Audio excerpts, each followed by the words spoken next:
नमस्कार दोस्तों। नक्षत्रों की सीरीज में आपका बहुत बहुत स्वागत है। और 27 नक्षत्रों में आज 21वां नक्षत्र है उत्तराषाढ़। और ये इसे कहते हैं अंतिम क्षण। देवता जहाँ आराम करने आ जाते हैं वो। और ये जो है उत्तराषाढ़, ये सूर्य देवता के आधिपत्य में आते हैं। सूर्य में कृतिका, उत्तरा फाल्गुनी, उत्तराषाढ़, ये तीनों नक्षत्र आते हैं। सो अभी ये उत्तराषाढ़ है और ये इसमें धनु और मकर दोनों ही राशियाँ आती हैं। धनु में पहला चरण आता है और मकर में जो है बाकी तीन चरण और आते हैं। ये जो 26-40 से लेकर 30 अंश तक धनु में रहते हैं और धनु राशि में, और 3 चरण जो बाकी हैं 0 से लेकर 10 तक वो मकर में रहते हैं। यहाँ पर जो हम बात कर रहे हैं उत्तराषाढ़ की बात कर रहे हैं, तो उत्तराषाढ़ क्या रहता है कि इसमें जो है ऋग्वेद में या कहीं पर भी देखे जाते हैं तो विश्व देवा करके आते हैं। ये 10 देवता होते हैं जो 10 सत्यता को और 10 सच्चाई को लेकर चलते हैं, 10 अच्छाइयों को लेकर चलते हैं। इनका कई जगह जिक्र आता है। तिब्बत में भी इनका जिक्र आता है। तिब्बती जितने उल्लेख हैं धार्मिक, उनमें भी इनका जिक्र आता है। इसके अलावा जो हम इसकी बात करेंगे तो एक बार जैसे बहुत सारे प्रजापति हुए और मार्कंडे हुए, तो मार्कंडे पुराण में एक इनका आता है कि जो हमारे विश्वामित्र जी थे, उनके जो ध्यान था उसमें विघ्न डालने की वजह से कहते हैं 5 देवताओं को श्राप मिला था। तो बाद में वो द्रौपदी के पुत्र बने थे जिनका निद्रा में ही उनकी हत्या कर दी गई थी। तो ये उसके लिए भी आता। तो ऐसे लोगों को नींद के समय मृत्यु आना स्वाभाविक है या अक्सर ऐसी मृत्यु हो जाती है। और इनको बैक पेन भी बहुत ज़्यादा रहता है। ये निगेटिव है पर होता है ये। इसके अलावा इनको आराम करने की ज़्यादा लालसा रहती है। ये भी एक चीज़ है। क्यों? क्योंकि इसमें जो बेड है वो भी एक निशानी है।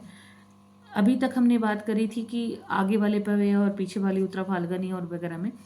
तो यहाँ पर क्या है कि यहाँ पर अब ये देवता और राक्षसों का युद्ध हुआ था, जिसमें देवता युद्ध जीतने के बाद आराम वाली अवस्था में आए थे, तो पलंग में लेटकर उन्होंने निद्रा अपनी पूरी की थी।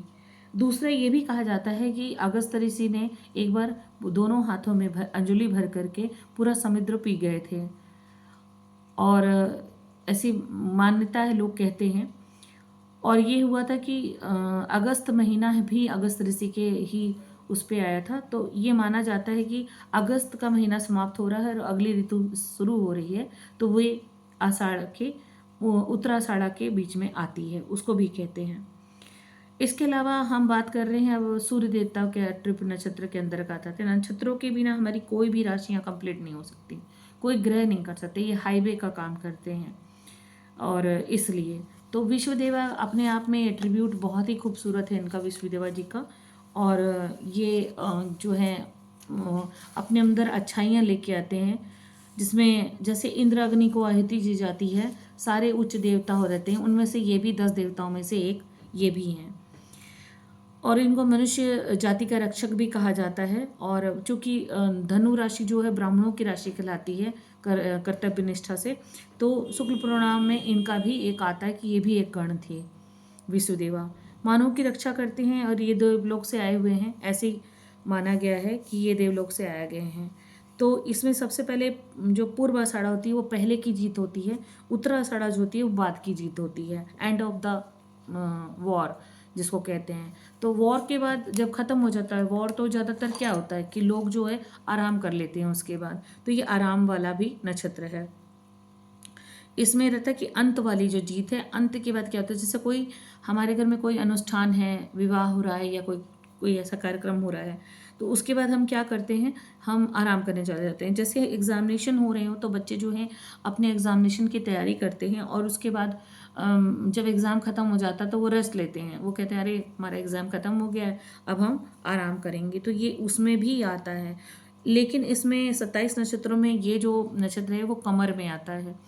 जो बैकबोन होती है हमारे, उसमें कमर में आता है। तो थोड़ा रीढ़ की जो हड्डी है उस पर इसका इफेक्ट पड़ता है, नाभि के पास इसका असर पड़ता है, और बैक के लिए भी रहती है कमर में। इसके अलावा इसमें जो होता है इनमें गुण भी बहुत अच्छे होते हैं। जैसे अगर हम मानते हैं कि 10 देवता जो हैं वो 10 सत्य और 10 अच्छाइयों के लिए माने जाते हैं, तो 12 आदित्य होते हैं, उनके स्वामी भी नारायण होते हैं, इनके भी होते हैं, विष्णुदेवा के भी होते हैं। ये धार्मिक अनुष्ठान के लिए माने जाते हैं, धार्मिकता के लिए माने जाते हैं। और धनु राशि जो होती है जिसमें गुरु का एट्रीब्यूट रहता है, वो भी धार्मिकता से ही लीन रहती है।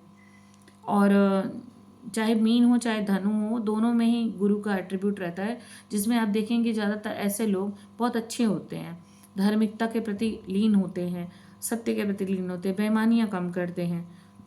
इसके अलावा इस नक्षत्र की और विशेषताएं भी हैं। जैसे इसमें जो है धैर्यवान टिकाऊ रहते हैं लोग, अंतरिक्ष विजय कर लेते हैं, ऐसा उनका रहता है। ओशो, बराक ओबामा और विवेकानंद जी इसी के अंदर आते हैं।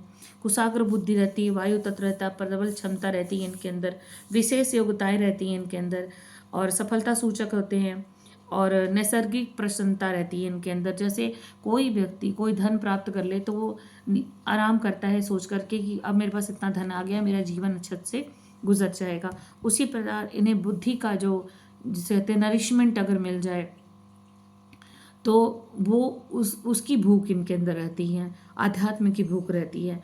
और सात्विक होते हैं, और सूर्य जो है विशेष योग कारक रहते हैं इनके लिए, तो ये भी एक रहता है। कृतज्ञ रहते हैं, स्थायी विजय रहती है, विनयकारी होते हैं, विद्या के प्रति अग्रसर रहते हैं, गौवर्ण होता है, निष्कपट होता है इनके अंदर, कोई कपट नहीं करना चाहते, स्त्रियों का सम्मान करते हैं, वैवाहिक सुख होता है, क्रोधी कम होते हैं, अगर क्रोध आए भी तो अशब्द का यूज़ थोड़ा कम करते हैं, अशब्द शब्दों का।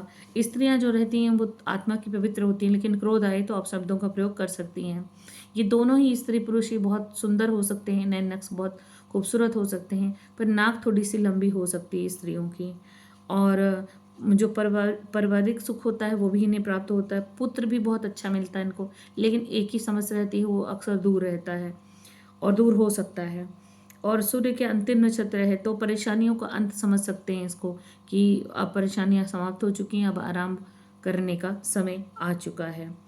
एक बार कहा भी जाता है कि देवताओं और राक्षसों का युद्ध हुआ था, उसके बाद देवता थक गए थे और वो आराम करने लगे, तो ये भी एक नक्षत्र इसको एक कहा जा सकता है, इसके अंदर ये भी एट्रीब्यूट आता है। अच्छा नक्षत्र है, बहुत खूबसूरत नक्षत्र है, और देवताओं और दानव की अंतिम लड़ाई के बाद आराम करने वाला है। तो हमारे जीवन में भी कई तरह के संघर्ष आते हैं, और कलयुग है तो जगह जगह पे दानव मिलते हैं हमें, दानव वाली योग्यताएं आती रहती हैं मनुष्यों में भी। तो ये उनसे भी रिलेट करता है कि आप दिन भर की जो अपनी परेशानियां उससे थक करके जब आराम करने आते हैं, वो वाला पोजीशन रहता है। इस नक्षत्र में हम सारे शुभ कार्य कर सकते हैं, विवाह कर सकते हैं, कहते हैं नई कोई बिल्डिंग बना सकते हैं, गृह प्रवेश कर सकते हैं, नई स्कूल में एंट्री कर सकते हैं, गुरु की वजह से एडमिशन ले सकते हैं, विद्यार्थी जन जो भी अपना नया काम कर सकते हैं, जॉब ओरिएंटेड भी, ये सारी चीज़ों के लिए बहुत अच्छा नक्षत्र कहलाता है। और इसमें क्या होता है, पति पत्नी सुंदर होते हैं, मधुर बातचीत होती है आपस में, तीर्थ यात्रा से रिलेटेड इनका बहुत मन रहता है, इंजीनियरिंग जैसा दिमाग होता है, शार्प माइंडेड होते हैं ये, और बहुत अच्छी याददाश्त रहती है इनकी, बहुत अच्छे मनुष्य होते हैं, और पुत्र सुख मिलता है इनको, विवेकशील होते हैं। और कुछ लोग क्रोध भी करते हैं तो वो ऐसे करते हैं, अपने परिजनों पर करते हैं कि आप क्या कर रहे हो, ये गलत है समाज के लिए, आप लोगों से ऐसा व्यवहार ना करें, तो अपशब्दों का प्रयोग थोड़ा कम करते हैं, इसलिए भी रहता है। और पहला और चौथा चरण जो कि गुरु के एट्रीब्यूट में आता है, मतलब इसमें धनु, मकर, कुंभ और मीन का नवांश आता है, तो पहला और चौथा जो चरण होता है वो गुरु के अंदर आता है। तो वो आध्यात्मिक होते, तीर्थ यात्रा करते, पहाड़ियों से गुफाओं से इनको विशेष लगाव रहता है। और दूसरा और तीसरा चरण जो होता है धार्मिक कम होते हैं, और कुत्ता वगैरह पालते हैं ये, और मतलब विवेकशील होते हैं, तर्कशास्त्री होते हैं कि क्यों करें हम धर्म का कार्य, क्या मिलेगा हमको, ऐसा सोच करके। और इसके अलावा जो है पत्नी अक्सर बीमार रहती है, देर से विवाह होता है, और काला रंग रहता है। अपने लिए ये पैसा खर्च कर सकते हैं, लेकिन अपने परिवार के लिए पैसा खर्च करने में थोड़े कंजूस होते हैं, या मना कर देते हैं, क्रोधी होते हैं। और उसका निष्कर्ष क्या निकलेगा ये पहले पूछते हैं कि आखिर मैं धन लगाऊंगा तो उसका मुझे क्या फ़ायदा होगा, सहायता करने के लिए तैयार नहीं होते हैं, जबकि धनु के एट्रीब्यूट में सहायता करने के लिए ऑलवेज रेडी रहते हैं। तो इन दोनों में यही फ़र्क रहता है चरणों में। और इसके अलावा जो है बुद्धिमान होते हुए भी धन कमाने के लिए ज़्यादा से ज़्यादा ध्यान देते हैं, क्योंकि गुरु के एट्रीब्यूट में बैंक से रिलेटेड थिंग में आती है। चतुर होते हैं, गाने बजाने में अच्छे होते हैं, संगीत प्रिय होते हैं, परोपकार करते हैं, मान सम्मान प्राप्त करते हैं, गवर्नमेंट से रिलेटेड वर्क मिलता है, होशियार होते हैं, बहादुर होते हैं और बुद्धिमान होते हैं। उसके अलावा सट्टेबाजी में भी कभी कभी से जा सकते हैं और मतलब तरक्की कर रहे होते हैं। कई बार इसमें ऐसा होता है कि अगर आपके ग्रह ठीक ढंग से नहीं है आपके चार्ट में, तो ये कई बार उस तरफ भी हो जाते हैं, उस तरफ हो जाते हैं तो बहुत तरक्की भी करते हैं। पर कुसंगति का असर रहता ही रहता है, कभी ना कभी कुसंगतियों से इनको पाला पड़ता ही पड़ता है।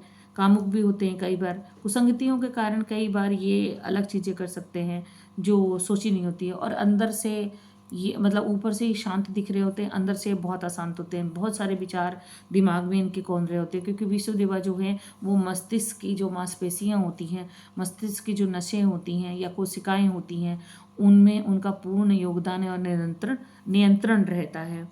और इसमें धन जो होता है कि धन के प्रति थोड़ा ज़्यादा वो रहते हैं, आसक्त रहते हैं कि उसको कैसे कमाना है, कैसे अर्जित करना है, ये बहुत ज़्यादा रहता है। इसमें जो सूर्य है वो पढ़ाई के लिए बहुत अच्छे होते हैं, जितनी भी चीज़ें हैं राइट थिंग है वो सब कुछ वो सीख सकते हैं। और इसमें पेड़ जो होता है वो कटहल का पेड़ होता है। कटहल का पेड़ अगर आप कभी देखते हैं तो कटहल का पेड़ ऊपर से नीचे तक मजबूत जड़ों के साथ होता है, और वो पेड़ आंधी तूफान में भी जल्दी नहीं हिलता, ना ही उसके फल जल्दी गिरते हैं। वो नीचे से ऊपर तक फलों से भरा होता है।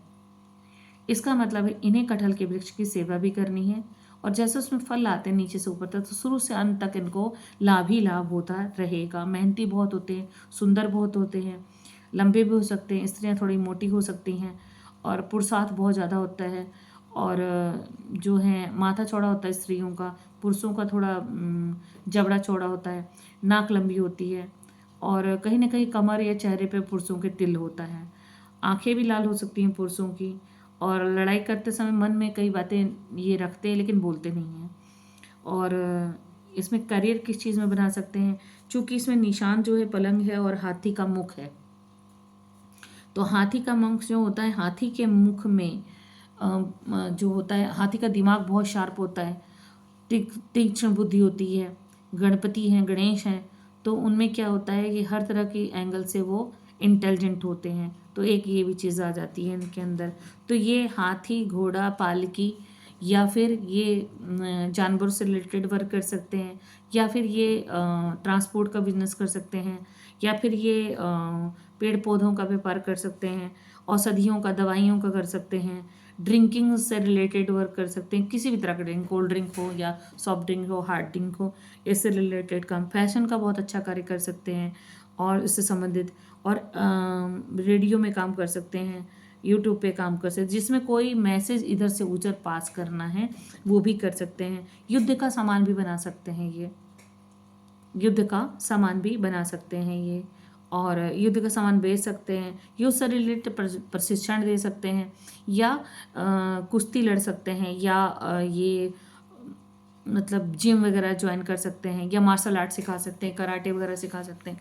इस तरह के काम ये कराटे, जूडो, कुछ भी सिखा सकते हैं, इससे रिलेटेड काम होता है, जिसमें ये युद्ध स्तरीय पर तैयारी करें, जैसे युद्ध देवताओं ने राक्षसों के साथ किया था, वो भी एक एट्रीब्यूट इसमें आएगा। कैरियर से रिलेटेड इनका आ जाएगा। इसके अलावा देवताओं की भक्ति भी कर सकते हैं, मंदिर में पुजारी बन सकते हैं, या कथावाचक हो सकते हैं, या ये इससे रिलेटेड कोई सामान बेच सकते हैं, ठीक है। और ये इसमें अच्छे काम क्या कर सकते हैं, गृह प्रवेश, मकान बनना, विवाह करना, शिक्षा की शुरुआत करना, और उत्तरा फाल्गुनी से उत्तराषाढ़ा जो है, दोनों ही बहुत इसमें अच्छे शुभ कार्य कर सकते हैं, लेकिन कृतिका में शुभ कार्य नहीं कर सकते, सामान्य नक्षत्र माना जाता है। न्यू बिजनेस कर सकते हैं, लेखन, आयुर्वेद में काम कर सकते हैं। प्रथम चरण जो होता है धार्मिक होता है, और बाकी के जो चरण होते हैं वो शनि के एट्रीब्यूट में आते हैं, तो उसके शनि और सूर्य जो एकत्र हो जाएं, क्योंकि सूर्य का नक्षत्र है, तो नीच हो जाते हैं, तो वहाँ दिक्कत आ जाती है। मतलब और एक और चीज़ है कि चूँकि जब दूसरे और तीसरे में शनि का चरण रहता है, तो कई बार पिता और पुत्र की बिल्कुल भी नहीं बनती आपस में, तो ये भी एक चीज़ रहती है। और इसमें क्या रहता है कि अब हम बात करते हैं इसकी, कि जब ये नक्षत्र आता है तो कई तरह की चीज़ें सामने आती हैं। उसमें क्या होता है कि हम जो चरण होते हैं ना उसके अकॉर्डिंग ही चीज़ें करते हैं, तो हमारा नवांशा आ जाती है उसके भीतर में। तो प्रथम चरण जो होता है गुरु सूर्य और इसका आ जाता है हमारे पास गुरु सूर्य का। तो इसमें क्या होता है, अधिकारी बन सकते हैं, वकील बन सकते हैं, संपादक बन सकते हैं, सरकारी राजदूत बन सकते हैं, और सेना से रिलेट कर काम कर सकते हैं, पुलिस से कर सकते हैं, ट्रेनर हो सकते हैं, मंत्री हो सकते हैं, जज हो सकते हैं। ऐसे वित्त कार्यालय आ सकता है गुरु के एट्रीब्यूट से, सेना से भी आ सकता है, और लेखन कर सकते हैं, टीचर बन सकते हैं। दूसरा चरण मकर में आता है, शनि की नवांशा आ जाती है, सरकारी काम कर सकते हैं, मजदूर से रिलेटेड काम कर सकते हैं, मजदूरी वकील हो सकते हैं, कोई संगठन के अध्यक्ष हो सकते हैं जो मजदूरों को रिप्रेजेंट करता हो, जमीन स्तरीय के 4th क्लास कर्मचारियों से रिलेटेड वर्क कर सकते हैं। और जब कुंभ की नवांशा जाती है तो उसमें भी अगेन उनका कुंभ में अपना शनि आ जाता है, और जमीन के नीचे का कार्य कर सकते हैं, और जमीन के नीचे का जितने भी कार्य होते हैं, खदानों से रिलेटेड काम कर सकते हैं, चाहे वो किसी प्रकार की खदान हो, या जमीन खोद कर वृक्षारोपण कर सकते हैं, या जमीन के नीचे पाइपलाइन बिछा सकते हैं, पेट्रोलियम कर सकते हैं, इससे रिलेटेड सारे काम कर सकते हैं, वायु तत्व के भी कार्य कर सकते हैं। चौथे चरण में मीन क्या आ जाता है, गुरु का एट्रीब्यूट अगेन आ गया, जल से संबंधित कार्य कर सकते हैं, उसमें बहुत सफलता हासिल होगी, चाहे नेवी में चल जाए, चाहे मछली मार रहे हों, चाहे समुद्र में कोई खोज कर रहे हों, या समुद्र से सीपियाँ निकाल रहे हों, मोती निकाल रहे हों, या उससे रिलेटेड ही कोई काम कर रहे हों, औषधि निकाल रहे हों, तो वो भी काम कर सकते हैं। पानी से रिलेट कर सकते हैं, मिल्क से रिलेटेड काम कर सकते हैं, ड्रिंकिंग वगैरह का काम कर सकते हैं। और ये इतने सुंदर और बढ़िया है, लास्ट नक्षत्र है सूर्य का। तो इसमें सूर्य के जो अंश आ जाते हैं, जीत की जो चीज़ होती है, जिद की जो जीत होती है, वो भी इसके अंदर आ जाते हैं। इसके अलावा हम बात करते हैं उत्तराषाढ़ा के निर्विवाद विजय, मतलब किसी भी तरह का कोई विवाद नहीं होता, अंतिम विजय इन्हीं की होती है। जैसे विवेकानंद जी का कहा गया था कि वो क्या बोलेंगे विश्व के पटल पर, और शायद वो पहले व्यक्तित्व थे जो विश्व के पटल पर खड़े होकर के भारत को रिप्रेजेंट कर रहे थे, और वैसा रिप्रेजेंट किया कि आज तक कोई भी उनके जैसा प्रवक्ता नहीं हो सका विश्व स्तरीय भारत को रिप्रेजेंट करने वाला। तो सोसाइटी में एक इनका अपना स्थान हो जाता है। और सबसे अच्छी बात है कि जन्मजात ही इनके अंदर विशेष गुण होते हैं, और सिर्फ संगत का लिए है कि थोड़े समय ये विसंगति हो सकती है, लेकिन ये वापस आ जाते हैं अपने एट्रीब्यूट में जो उनको जन्मजात हासिल हुआ होता है। सो होप कि आपको ये चीज़ें समझ में आई हों सरलता से। मैं भी कुछ मिस कर गई हूँ, तो अगर ऐसा लगता है आपको कि कुछ और डिटेलिंग जाननी है तो दोबारा इसके विषय में और भी जानकारी दी जा सकती है। आपकी नैतिकता पे छोड़ रही हूँ, कोई ज़बरदस्ती नहीं है कि आप इसे लाइक करें, सब्सक्राइब करें और शेयर करें। फिर भी आज के लिए इतना ही। सुनने के लिए बहुत बहुत धन्यवाद।